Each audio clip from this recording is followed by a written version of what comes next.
Que a graça e a paz do Senhor Jesus Cristo seja convosco, meus irmãos e minhas irmãs. Vocês estão bem hoje? Eu espero que sim.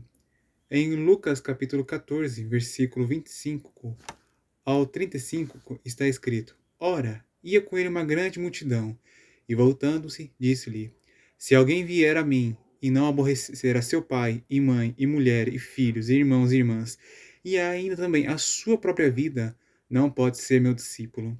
E qualquer que não levar a sua cruz e não vier após mim, não pode ser meu discípulo. Pois qual de vós, querendo edificar uma torre, não se assenta primeiro a fazer as contas dos gastos para ver se tem com que a acabar? Para que não aconteça que, depois de haver posto os alicerces, e não podendo acabar, todos os que a virem comecem a escarnecer dele, dizendo: Este homem começou a edificar e não pôde acabar. Ou qual é o rei que, indo na guerra a pelejar contra outro rei, não se assenta primeiro a tomar conselho sobre si com 10.000, pode sair ao encontro do que vem contra ele com 20.000? De outra maneira, estando outro ainda longe, manda embaixadores e pede condições de paz. Assim, pois, qualquer de vós que não renuncia a tudo quanto tem, não pode ser meu discípulo. Bom é o sal, mas se o sal se degenerar, com que se há de salgar? Nem presta para a terra, nem para monturo. Lança-no fora. Quem tem ouvidos para ouvir, ouça. Após o Senhor Jesus ele ter conversado com o fariseu, lhe ensinado a humildade e também a buscar o galardão de Deus e não dos homens, ele havia se retirado. E uma grande multidão havia se aproximado do Senhor Jesus para ouvir a ele e estar com ele, e também para receber curas e milagres. Mas então o Senhor, ele se voltou para a multidão e ele disse as condições, alguma delas para serem seus discípulos. Se alguém quiser ser discípulo de Cristo, tal pessoa deve agradar o Mestre, mesmo se para isso for necessário aborrecer familiares e até a si mesmo. Se você quer ser cristão, ou se já é cristão, lembre-se disso e saiba disto. Você deve querer agradar a Deus mais do que a si mesmo. Não que queira viver essa vida fazendo só a sua própria vontade.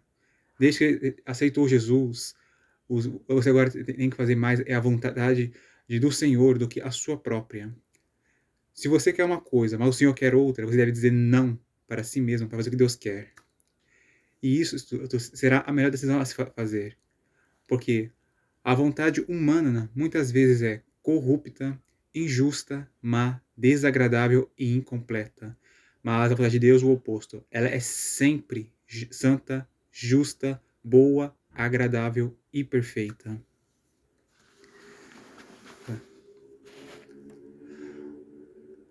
Uma outra coisa é que no versículo 27, o discípulo ele não pode omitir o seu dever de carregar a sua cruz e seguir a Cristo. Qualquer pessoa que decide se fazer discípulo do Senhor Jesus, ela deve carregar a sua cruz, ou seja, deve sofrer o sofrimento de Cristo, está disposto a sofrer e até mesmo a morrer por ele, se houver necessidade da pessoa dar a sua vida por ele. No versículo 28 ao 32, o Senhor está dando um exemplo de que ele está dando um aviso, ou por exemplo, ele está dando um conselho. Antes de qualquer um quiser se comprometer com ele, que essa pessoa ela pense bem, que ela se sente e pense direito, se ela está disposta a cumprir todos os deveres, se ela está disposta a pagar o preço para ser discípulo de Cristo. Porque não é da vontade do Senhor ter discípulos infiéis, isso é, pessoas que digam a ele, eu te seguirei, mas depois não cumprem o que dizem e voltam para o mundo. Ele quer pessoas que sejam fiéis a ele, que digam, eu vou te seguir, e elas cumprem a sua palavra e são fiéis a ele até a morte. Dando uma explicação mais aprofundada desses versículos 28 ao 32, no versículo 28 ao 29, 30, tá? O versículo 27 ao 30, tá? É basicamente uma comparação, uma explicação sobre aquilo. Pensar, planejar antes de tomar uma decisão.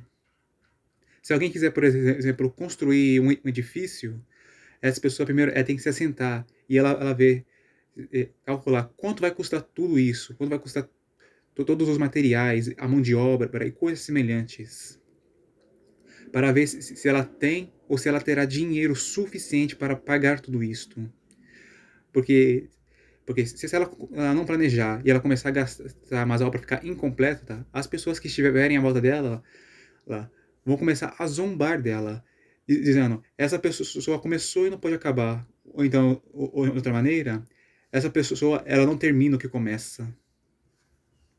No versículo 30 tá, ao 32, o Senhor ele usa na 31 ao 32, ele usa uma outra comparação, dessa vez usando como figura o rei.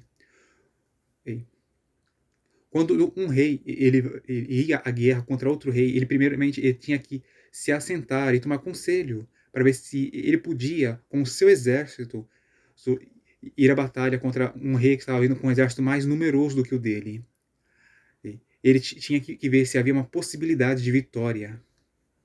Olha, se ele podia ir lá lutar, e se ele venceria, porque a derrota para um rei seria não apenas humilhante, como também seria um sofrimento.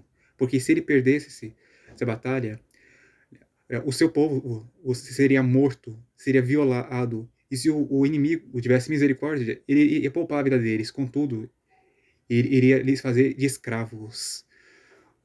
E fazer a vida deles ser uma aflição. Um,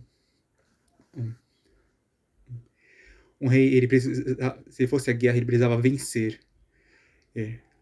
Para que ele não fosse, nem ele, nem o seu povo fosse oprimido pelos seus inimigos. Usando essa figura ainda aqui, se um rei ele visse que não havia possibilidade de vitória contra o seu adversário, então, enquanto ainda houvesse tempo, ele enviava embaixadores pedindo condições de paz, para que não houvesse um conflito entre ele e o outro, mas pudesse haver alguma harmonia. O que isso mostra nesse versículo é que não entre em uma batalha na qual você não pode vencer. A derrota não é apenas humilhante, mas ela é também prejudicial. Se você não pode vencer alguém, faça paz com essa pessoa. No versículo 33, o Senhor declara: assim, pois, qualquer de vós que não renuncia a tudo quanto tem, não pode ser meu discípulo. O que está querendo dizer? Qualquer pessoa que não renuncia a tudo que precisa ser renunciado por amor ao Mestre, não pode ser discípulo de Cristo. Você tem pecados de estimação? Você precisa renunciar a eles para seguir o Senhor Jesus. Você tem pessoas que tipo, você ama, mas você sabe que estão fazendo mal a você, estão te afastando de Deus, estão te prejudicando o seu relacionamento com Ele. Deixe essas pessoas, faça o seu relacionamento com elas. O Senhor Jesus é a pessoa mais importante na vida de qualquer pessoa. Por isso, não troque o Senhor por amizades, ou nem mesmo por familiares. E seja disposto a renunciar até a sua própria família por amor a Cristo. O Senhor Jesus ele é mais importante do que mãe, do que pai, do que irmãos e irmãs. Ele é mais importante do que filhos e filhas. É mais importante do que cônjuge e até mais do que a nossa própria vida. Nós devemos amar a Ele mais do que tudo e mais do que todos. No versículo 34, o Senhor declara que bom é o sal, mas se o sal se degenerar, com que se há de salgar? Ele está dizendo dizer que o sal ele é bom. O que esse tempero faz? Esse tempero ele tem um sabor diferente. Quando ele é colocado no alimento, ele muda o sabor e faz ficar bom. E o sal também ele pode ser usado para conservar alimentos. Ou seja, o sal ele faz a diferença e ele conserva o que é bom. Se porventura um crente, um cristão, perder o seu sabor, perder a sua essência, se fizer comum, se fizer alguém semelhante aos do mundo, e ele parar de fazer a diferença, e ele parar de conservar o que é bom, tal pessoa ela não prestará para nada, senão para se lançar fora. Isso lança fora para ser interpretado tanto a ser retirado da presença de Deus, como também a ser lançado no inferno. Como cristãos, devemos conservar a nós mesmos. Devemos fazer a diferença. Não devemos ser iguais aos que são do mundo. Deus nos separou da corrupção do pecado. E nós devemos nos santificar e nos conservar santos. Temos que refletir a imagem de Cristo. Sermos semelhantes a Ele e não semelhantes ao inimigo e aos seus filhos. Bom, meus irmãos, este foi o estudo bíblico de hoje e a parte final deste capítulo. Vocês gostaram dessa mensagem? Aprenderam algo novo com isto? Se sim, peço que aperte o botão de gostei e também deixe seu comentário. E lembre-se também de apertar o botão de se inscrever se você ainda não é meu inscrito. E compartilhar este vídeo para os seus, para que eles conheçam a palavra de Deus e saibam mais sobre o Senhor Jesus, o que Ele é e o que Ele lhe fez e o que Ele faz. E lembre-se também de assistir os meus outros vídeos no YouTube, para que você conheça a palavra de Deus e possa compreendê-la com mais clareza e praticá-la em sua vida, para que você seja abençoado e edificado. Que Deus os abençoe, meus irmãos e minhas irmãs. E até a próxima, se Ele quiser.